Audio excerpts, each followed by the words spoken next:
Joining me now in studio here in Avenue Strategies, our radio studio, looking at the White House, Jason Osborne. Jason, good to have you with us. Oh, thank you very much. I appreciate it.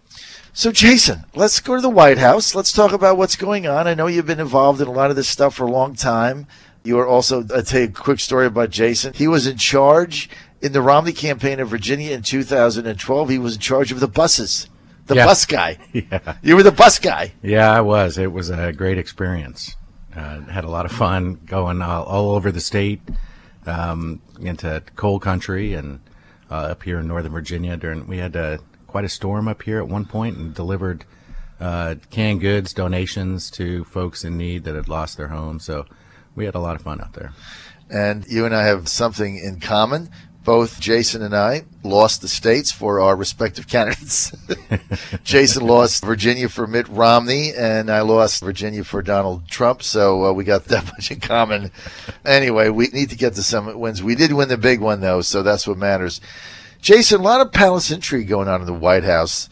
Different factions, Bannon, Priebus, this one, that one. Now Ivanka Trump credentialed as a official government employee, although her salary, I think, is $1 annually, makes $1.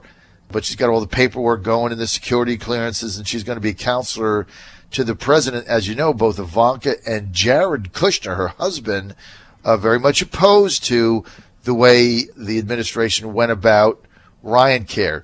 Didn't think they should have led with that, didn't like the bill, didn't want to go with Ryan. Turns out they were right. They get elevated. What's the impact, you think, Jason? I think this is a great move. I mean, I think all along we knew that the family was going to be very involved in the campaign, and that certain members of the family were going to help him in the administration. And I think as you look at, how politicians or how elected officials govern, they're guided a lot by, the principles that they grew up with, the dynamics that they've lived in. Their family is a crucial part of everything that they do. And family many times will be able to tell you something that nobody else can tell you without fear of being, fired or pushed aside. And I think Ivanka and certainly Jared are two individuals that the president listens to quite extensively and trusts their advice because I think they're candid. Many times staff will operate around an elected official and tell them what they feel like they want to hear, not what they need to hear. And I'm not saying that anybody in the White House is doing that right now, but you need some folks surrounding you that will tell you what you need to hear. And you're confident, like me, that those are the two people that will tell them like it is, right? Oh, absolutely. I mean, they did during the campaign. Yeah, I think right. they did. I mean, Ivanka certainly did. I'm not. Jared did to a certain extent, but I know, there was a lot of things that Ivanka said that the president and then the candidate Trump didn't really want to deal with. Right. Yeah. No, I think kids, having two of my own, and you have kids as well. They're unfiltered a lot of times when it comes to parents. They'll tell you when you're annoying them. They'll tell you when you're being ridiculous. And I think as they grow older, I hope they don't put me on mute as much. But I think Ivanka and Jared, and certainly the two, Eric and Donald Jr., are great avenues for the president to be able to reach out to and talk to them, and they're great communicators themselves. Ryan Care, that whole debacle, now coming up on a week old, Thursday, then Friday, then no vote, then they never got the votes. And where did this go wrong? Well, I think there's a number of areas that it went wrong, and I think you have to look at the timetable that was put in place was a very difficult one to reach. I think there was a communications misstep in the beginning from the House in not explaining exactly how a repeal and replace bill or operation would look like. So for folks like myself who are, keeping in touch and understanding what's going on, and I didn't know for a couple weeks after it even had been introduced that there were three phases. And I think a lot of people, if they understood the three phases and how this works and why this first bill came out the way that it did and didn't include a number of things that folks in America are looking at because of the convoluted and difficult to understand in many cases legislative process in the House and the Senate, then I think it would have reached a different outcome. I think if people had understood that, the tax cuts are going to come later because they have to in terms of how you get a bill through the House and Senate without a filibuster. The 1,400 regulations that Secretary Price at HHS has direct control over under the original Obamacare, that he's going to be reviewing all 1,400 of those plus, I think, and determining whether or not, there are good ones or there are bad ones. Vast majority of them are bad. So I think we're going to continue on that path. I know that Secretary Price still has control over those 1,400, and he's going to go look at a number of those different things. So when you put together this bill and you have a CBO and everybody relies on the budget cost of this bill, and the CBO is only looking at this bill. They're not looking at phase 2 or phase 3 because those things are not under their control or not something that they have the ability to look at yet because they're not finalized. So of course, the talking points are easy to graph for the other side, and saying that premiums are going to go up and that people are going to lose health care. It's absolutely outrageous because they know the truth. And the truth is that there are three phases to this. How we move beyond it, I think we have to do a better job of communicating. We have to be able to say every single, talking point on this bill is succinct and easy to understand, and not get into the weeds in terms of how the legislative process works, because that's when you lose the voters.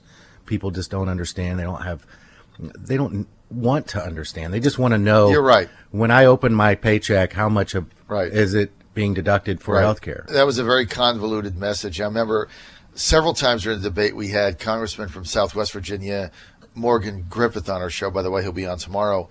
And he was in favor of the bill. And he was trying to explain, and he did this 2 times, he tried to explain the reconciliation process in the Senate and why they couldn't repeal it, and the Byrd rule and this rule and that rule and the Arcane rules and why they'd have to go this way. And, 5 minutes of that, and it's like, you just tuned it out. It's not a sexy process. Repeal is sexy. Oh, we're going to just go there. We're just going to repeal it. I get that. So I think you absolutely nailed it. Would they have been better off at just, we had Tom Garrett on the other day. He said something interesting. He said, here's what we ought to do. Repeal it and have the repeal date 365 days out, 12 months out. Now we have 365 days to craft a replacement because it's gone on this date. Would that have been a better approach? And on the outside looking in, it's easy to make a proposal like that and say, yes, we're going to do that.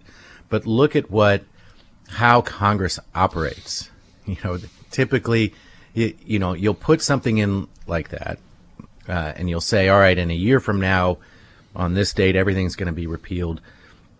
They will take several breaks. They'll take, congressional recesses, and then they'll move on to tax reform, or they'll move on to appropriations and actually getting the government running again. And then we're going to end up with 45 days out, and there's still no bill dealing with the substantive issues of Obamacare, that you can't just, it's not as easy to just to say we're repealing it, because there are provisions in there that would make the healthcare market, even more confusing than it is right now. You have a situation where companies that are providing healthcare, and I'm not a big fan of healthcare companies in general. We all have our horror stories, but they need to be prepared on how they're going to offer a menu of options for healthcare for the next year. I mean, we all have, at some point during the year, we all have a renewal notice. If you wait that long and you give 30 to 45 days, a corporation's not going to be able to put together a package, and they don't know the ramifications. They haven't done the cost benefit analysis or whatever the actuaries, the folks that go in and determine, how we're pricing plans. So I think that's a little bit dangerous, but I think at the same time, the best approach would have been, quite frankly, in my view, is you have a package that's ready. You've talked to all the, the different factions of the party. You find the 218 votes that you need on substantive policy, not the giveaways. Not, we don't want to end up with a bridge to nowhere like we did in Alaska a few years ago to get a bill passed. And healthcare is too important.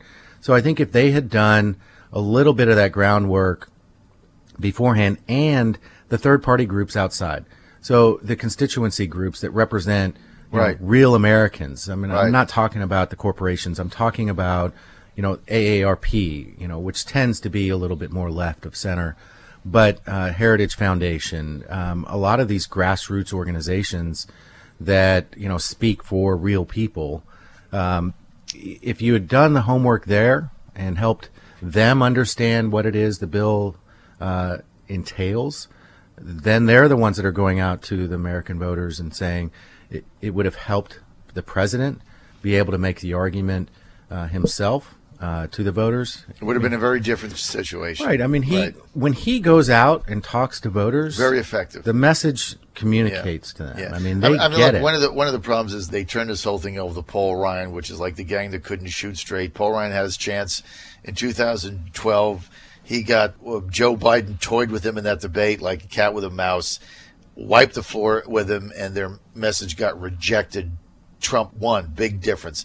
Jason, Devin Nunes, fiasco. What's going on? I think it's very easy again. I mean, we talked a lot about this the last segment, to be on the outside looking in and say that things are not operating correctly. I mean, certainly it's not a perfect process, and nothing in this whole Russia issue has gone well at all. I know Devin very well. When he first came into Congress, I was at the National Rifle Association, and he's a great Second Amendment supporter. He's a good friend. I have to think that there was something there. How he went about relaying that information, how he got the information, it's weird. But at the same time, I think that there's a lot there. I mean, you mentioned the woman that we're going to talk about in a second in the Obama administration. There's folks in that the previous administration that were spinning their own stories and spinning their own kind of narratives to try and help. I don't think, I feel like they all along felt Hillary was going to win, so they didn't feel they needed to spin a negative narrative on Russia and Trump. But now they see, I think in their views, they see blood in the water, and so they're circling around trying to figure out how can we damage this president even more. And I think the mistake that they're making is still not accepting the reason why they lost. And for Democrats right now, or folks that are opposing this president, either party or any philosophical bend that you have, that he communicates with the voters. He won.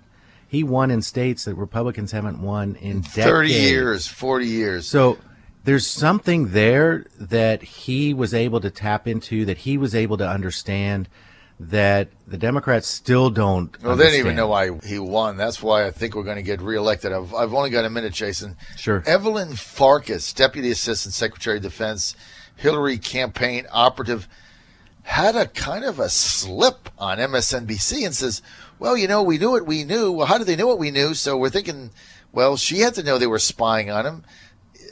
Do you make anything in all this? Oh, absolutely. She should be up in the Senate Intelligence Committee and in the House Intelligence Committee under subpoena.